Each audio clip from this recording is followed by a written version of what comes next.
va parler de notre combat depuis début 2017 contre l'artificialisation des sols. Gentilly, c'est un petit cœur qui fait 1,2 km², donc 122 hectares, qui est bordé par le périphérique, l'autoroute A6A, l'autoroute A6B, et qui en plus est coupé en deux par le RER. Donc, on a des fractures urbaines, on est 17 000 habitants, et on va, dans 5 ans, monter la population à 22-23 000 habitants.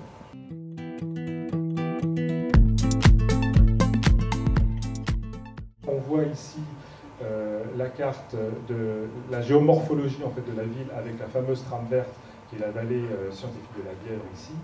On a les zones de franchissement, donc on voit bien la contrainte du territoire, et on voit quand même que le petit îlot que l'on va défendre, qui fait un demi-hectare, est situé sur une trame verte qui est d'un intérêt régional.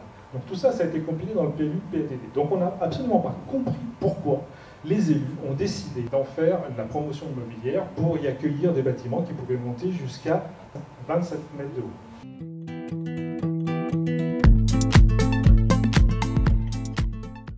C'est le seul espace vert de pleine terre accessible pour 4000 habitants de ce quartier-là.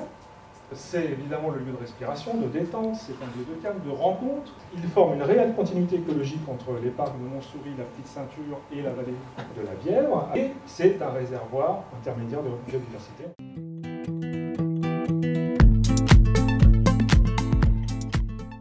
On a commencé à mener une réflexion sur un projet alternatif qui s'appelle l'Observatoire citoyen de la biodiversité ordinaire, OCBO ou OCBO. C'est juste, en fait, sur une bande traversante de 600 m², en fait, de recréer une zone naturelle pour permettre à cette biodiversité locale de s'ébattre et de se développer.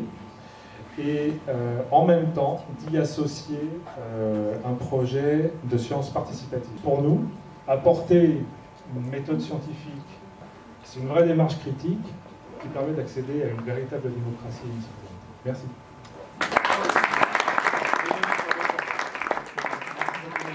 Il faudrait beaucoup plus pour expliquer, il faudrait aller voir sur place.